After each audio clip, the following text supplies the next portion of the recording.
Tujuan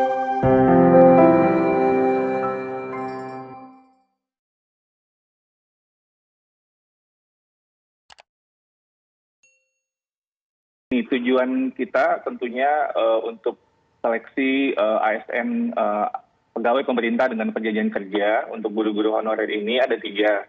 Yang pertama adalah perbaikan tata kelola guru secara keseluruhan, lalu penyelesaian isu guru honorer dan reformasi birokrasi ASN. Nah, kenapa munculnya guru honorer ini? Karena yang pertama tata kelola guru kita dengan desentralisasi ini tidak berjalan secara optimal.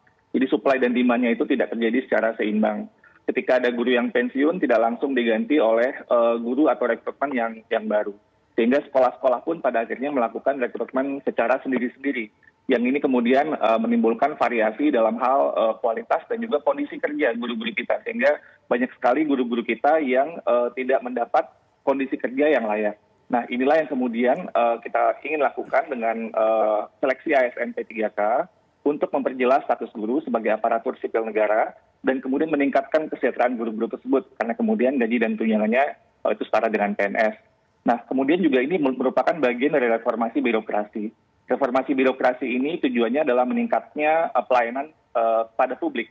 Dan inilah yang kemudian dalam konteks guru, maka sesuai dengan Undang-Undang ASN nomor 5 tahun 2014, maka peningkatan kualitas layanan publik dalam hal pendidikan ini adalah layanan kepada murid-murid kita.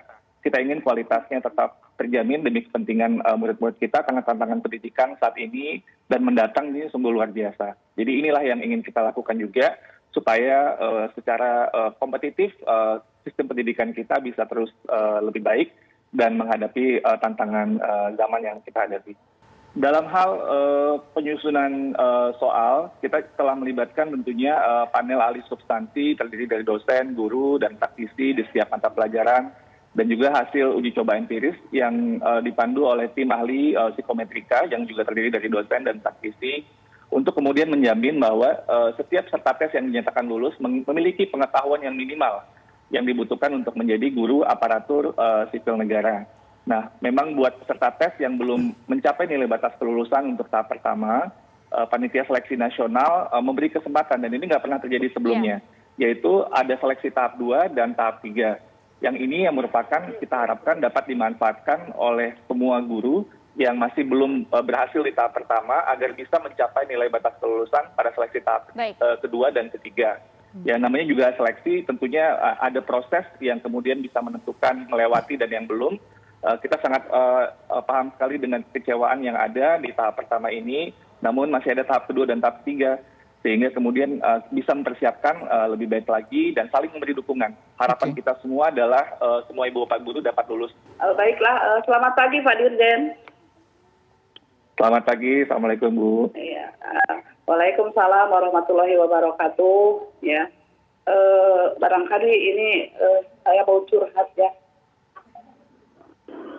Kaitannya dengan pelaksanaan hari kemarin, kebetulan saya ikut tes yang kedua kali di P3K itu, dapatnya sesi pertama, ya.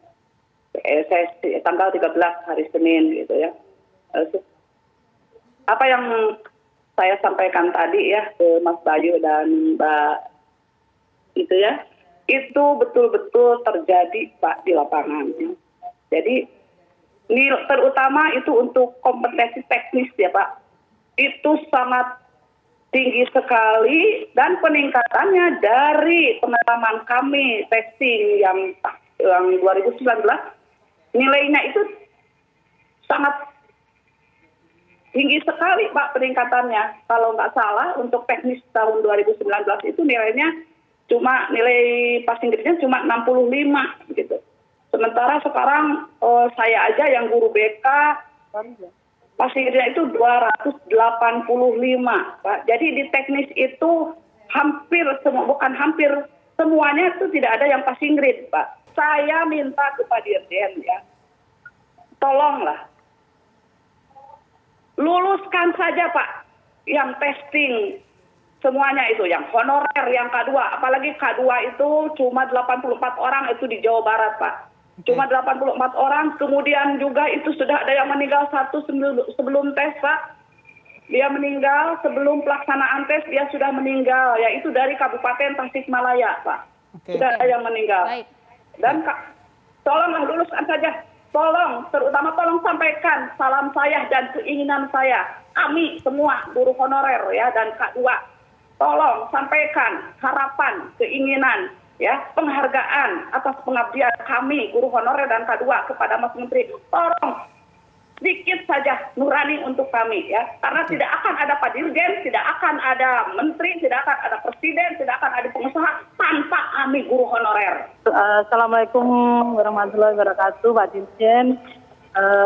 Saya mengapresiasi dari apa yang disampaikan oleh Khusus, tapi dalam hal ini memang segala sesuatunya itu kita sebagai masyarakat Indonesia juga mematuhi aturan. Nah, dalam hal ini bukan saya tapi dalam hal ini juga tolong kami jangan selalu mengatakan kan masih ada kesempatan kedua dan ketiga.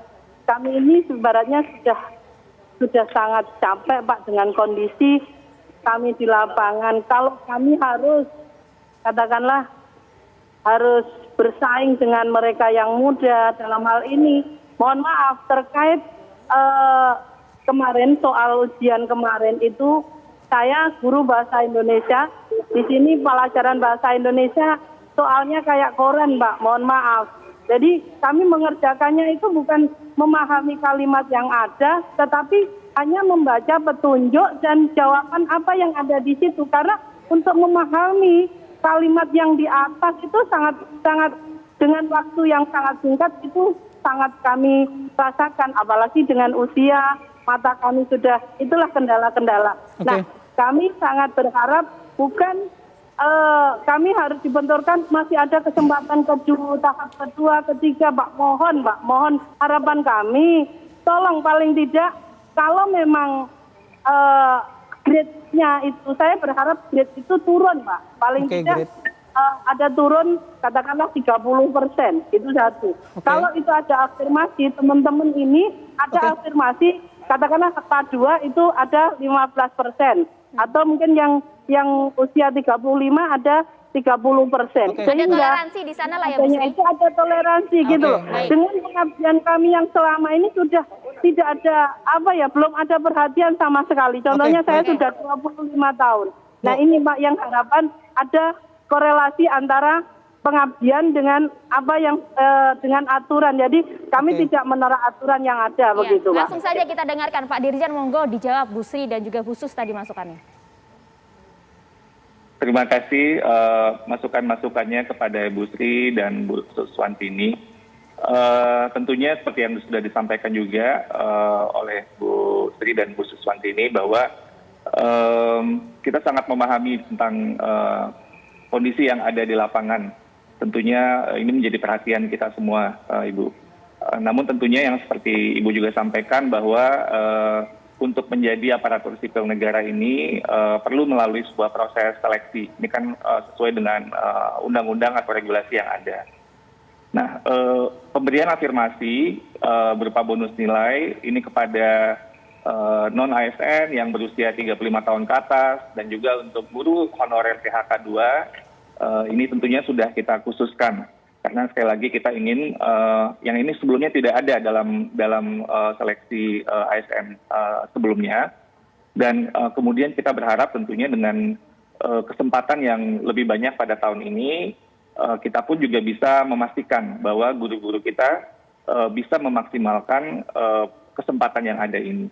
Jadi kami harap tetap kita berjuang untuk memaksimalkan Ibu, mungkin jangan patah semangat dulu. Kita bisa melakukan berbagai macam untuk belajar, mungkin bersama-sama, dan tentunya kita saling terus mendorong supaya kesempatan ini bisa dimanfaatkan dengan semaksimal mungkin. Oke, baik. Mungkin belum maksimal Ibu, tapi mungkin bisa kita terus upayakan. Jadi akan ada perubahan di sana dalam hal kebijakan, Pak? Seperti yang saya sampaikan, kita tetap memaksimalkan tahapan yang ada pada saat ini sesuai dengan apa yang sudah ditetapkan oleh Panselnas. Bahwa ada tahap kedua dan tahap tiga. Tentunya kekecewaan ini di tahap satu harapan yang sangat besar tentunya itu kita sangat pahami. Tapi kita ingin terus mendorong untuk bagaimana bisa untuk memanfaatkan kesempatan yang ada pada tahap 2 dan tahap 3 dengan sebaik-baiknya.